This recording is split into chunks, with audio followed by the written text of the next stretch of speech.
కొత్తపేట నియోజకవర్గం మొత్తం పండగ వాతావరణం ఎటు చూసినా సంబరాల సందడి నెలకొంది. తెలుగుదేశం పార్టీ జాతీయ ప్రధాన కార్యదర్శి, ఆంధ్రప్రదేశ్ విద్య, ఐటీ, ఎలక్ట్రానిక్స్ అండ్ కమ్యూనికేషన్ శాఖ మంత్రి నారా లోకేష్ 43వ జన్మదిన వేడుకలు ఘనంగా జరిగాయి. కొత్తపేట ఎమ్మెల్యే బండారు సత్యనందరావు ఆధ్వర్యంలో కూటమి నాయకులు, కార్యకర్తలు, అభిమానులు భారీగా పాల్గొని నారా లోకేష్ బాబు 43వ జన్మదిన వేడుకలను వేడుకగా మార్చారు. కొత్తపేట బోడిపాలెం సమీపంలోని భక్తాంజనేయ స్వామివారి ఆలయంలో నారా లోకేష్ పేరిట ప్రత్యేక పూజలు, రాష్ట్ర అభివృద్ధి, ప్రజా సంక్షేమం కోసం దైవ ఆశీస్సులు కోరారు. యువతే భవిష్యత్తు, యువతే ప్రాణదాతలు అన్న నాదంతో పార్టీ నాయకులు, కార్యకర్తలు, యువకులు పెద్ద సంఖ్యలో పాల్గొని రక్తదానం చేశారు. రక్తదానం చేసిన యువతకు ఎమ్మెల్యే చేతుల మీదుగా ధ్రువపత్రాలు, మొమెంటోలు అందజేశారు. ఈ సందర్భంగా ఎమ్మెల్యే బండారు సత్యనందరావు మాట్లాడుతూ యువ నాయకులు నారా లోకేష్ బాబుకు 43వ జన్మదిన శుభాకాంక్షలు తెలిపారు. ఈరోజు యువ నాయకులు, తెలుగుదేశం పార్టీ జాతీయ ప్రధాన కార్యదర్శి, రాష్ట్ర మానవ వనరుల శాఖ, ఐటీ శాఖ మంత్రివర్యులు శ్రీ నారా లోకేష్ బాబు గారి యొక్క 43వ పుట్టినరోజు సందర్భంగా వారికి హృదయపూర్వకమైనటువంటి అభినందనలు తెలియజేసుకుంటూ ఉన్నాం. కొత్తపేట నియోజకవర్గం తరఫున ఈనాడు వారి పుట్టినరోజు సందర్భంగా కొత్తపేట నియోజకవర్గంలో పలు చోట్ల దేవాలయాల్లో, చర్చిల్లో, మసీదుల్లో పూజలు నిర్వహించడం, కేక్ కటింగ్లు చేసుకోవడం, దాంతోపాటు మెగా రక్తదాన శిబిరాన్ని కూడా ఈ రావులపాలెం ఈ కాపు కళ్యాణ మండపంలో ఏర్పాటు చేసుకోవడం, దాన్ని ఇక్కడ ప్రారంభించడం, పేదలకు కూడా అన్నదానం, అందుల పాఠశాలలో అన్నదానం, ఇంకా చాలా కార్యక్రమాలు మా కార్యకర్తలు అదేవిధంగా అందరూ కూడా ఏర్పాటు చేసి పుట్టినరోజు వేడుకలు ఘనంగా జరుపుకోవడం జరుగుతూ ఉంది. మరి నారా లోకేష్ బాబు ఈనాడు ఒక రాటు తేలిన తిరుగులేని మేటి నాయకుడిగా ముందడుగు వేస్తా ఉన్నారు. చంద్రబాబు నాయుడు గారు ఏ విధంగా విజనరీగా, మార్గదర్శకుడిగా ఈ రాష్ట్రానికి భవిష్యత్ తరాలకు నాయకుడిగా ఆయన పనిచేస్తూ వచ్చారు, అంతకంటే తండ్రిని మించిన తనయుడిగా ఆనాడు స్వర్గీయ నందమూరి తారక రామారావు గారు వారి తాతగారిని మించిన మనవడిగా నారా లోకేష్ బాబు గారు ఈనాడు ఈ యొక్క రాష్ట్ర భవిష్యత్తు కోసం అహర్నిశలు శ్రమిస్తూ తిరుగులేని నేతగా ముందడుగు వేస్తా ఉన్నారనేది ఈనాడు చూస్తూ ఉంటే అర్థమవుతా ఉంది. గత కొన్ని సంవత్సరాల క్రితం నారా లోకేష్ బాబు గారి గురించి అనేక రకాలైనటువంటి దుష్ప్రచారం చేసేవారు, వారి మీద అనేక రకాలుగా మాట్లాడేవారు. అవన్నీ కూడా పటాపంచలు చేస్తూ ఎక్కడైతే ఓడానో అక్కడే నెక్కి చూపించాలన్నట్టుగా మంగళగిరిలో ఓటమి పాలైనా వెనుదీయకుండా భారీ మెజార్టీతో రాష్ట్రంలోనే రెండో స్థానం 91,000 ఓట్ల మెజార్టీతో గెలుపొందినటువంటి గొప్ప నాయకుడు నారా లోకేష్ బాబు గారు. యువగలం పాదయాత్ర ద్వారా ఈ రాష్ట్రంలో నలుమూలలో తిరుగుతూ ఆనాటి ప్రభుత్వం, విధ్వంసకరమైన వైసీపీ ప్రభుత్వం జగన్మోహన్ రెడ్డి పాలనలో ఆయన పాదయాత్రకు యువగలానికి అనేక అడ్డంకులు సృష్టించినా వెనుకడుగేయకుండా, వాహనాలు లాగే సీజ్ చేసినా, మైకులు లాగేసుకున్నా, వాలంటీర్లను అరెస్టులు చేసినా, అనుమతులు ఇవ్వకపోయినా ఆనాడు యువగలం పాదయాత్రని మొక్కవని విధంగా పట్టువదలని విక్రమార్కుల్లా పాదయాత్ర నిర్వహించి విజయవంతం చేయడం జరిగింది.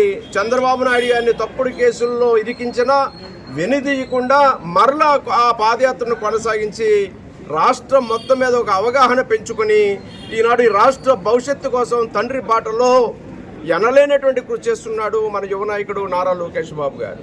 అమెరికాలో చదువుకుని వచ్చిన వెంటనే ఈ రాష్ట్రానికి ఒక మార్గదర్శనం చేయాలని ఆనాడు నగదు బదిలీ పథకాన్ని చెప్పినది, తీసుకొచ్చింది నారా లోకేష్ బాబు గారు. అదే ఈనాడు దేశానికి కూడా ఆదర్శం అయ్యింది. డైరెక్ట్ బెనిఫిషరీస్ ట్రాన్స్ఫర్ కింద ఈనాడు నగదు బదిలీ పథకం పేద ప్రజలకు ఎంతో మేలు చేకూరుతూ ఉంది. ఈ విధంగా అనేక నిర్ణయాలతోటి పంచాయతీరాజ్ శాఖ మంత్రిగా కానీ, నేడు మానవ వనరుల శాఖ మంత్రిగా కానీ, ఐటీ శాఖ మంత్రిగా కానీ, పెట్టుబడులు తీసుకురావడంలో కానీ, కార్యకర్తల సంక్షేమ నిధిని ఏర్పాటు చేసి కార్యకర్తలను ఆదుకోవడంలో కానీ, ఈనాడు విద్యా వ్యవస్థని ఎవరు కూడా విద్యామంత్రి పట్ల ఆసక్తి చూపరు. అటువంటిది విద్యాశాఖకు వన్నె తేవాలి, మానవ వనరులు అభివృద్ధి చెందాలి, నేటి తరాలే రేపు భవిష్యత్ తరాలనే ఆలోచనతో విద్యాశాఖ మంత్రిగా ముందుకు వచ్చి ఈనాడు డాక్టర్ సర్వేపల్లి రాధాకృష్ణ గారి పేరు మీద విద్యా కిట్లు కానీ, లేదా డొక్కా సీతమ్మ గారి పేరు మీద మధ్యాహ్న భోజన పథకం కానీ అనేక రకాలైనటువంటి సమూల మార్పులు తీసుకొచ్చి డిఎస్సి ద్వారా వేలాది ఉద్యోగాల నియామకాలు చేసి ఈ రాష్ట్ర భవిష్యత్తు కోసం లక్షలాది కోట్ల రూపాయల పెట్టుబడులు ఐటీ రంగం ద్వారా తీసుకురావడం ద్వారా ఒక గూగుల్ సెంటర్ ఈనాడు వైజాగ్ వచ్చిందంటే ఆయన కృషి అమోఘం.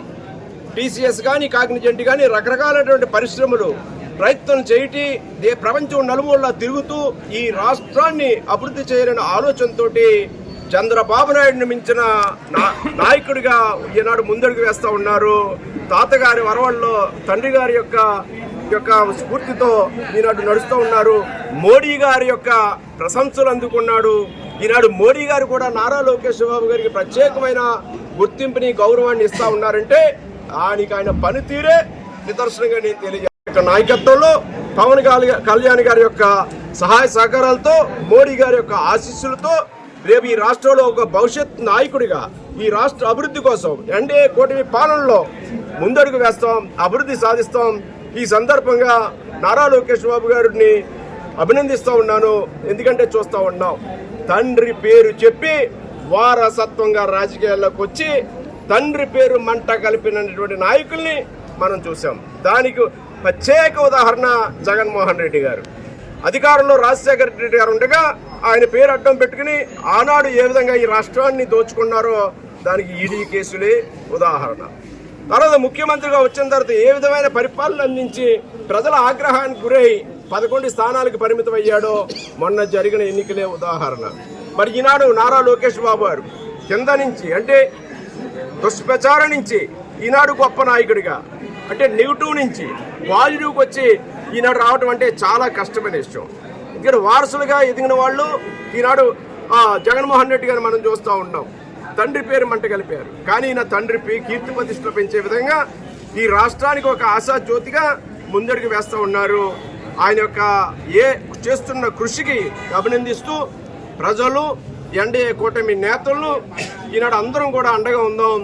చంద్రబాబు నాయుడు గారికి తోడుగా ఒక పక్క పవన్ కళ్యాణ్ గారు, మరొక పక్క లోకేష్ బాబు గారు, పైన మోడీ గారు ఈ రాష్ట్ర అభివృద్ధికి సంక్షేమానికి శ్రీరామ రక్షగా భావిస్తూ ఈ సందర్భంగా లోకేష్ బాబు గారికి మరొక్కసారి పుట్టినరోజు శుభాకాంక్షలు తెలియజేస్తూ ఉన్నారు.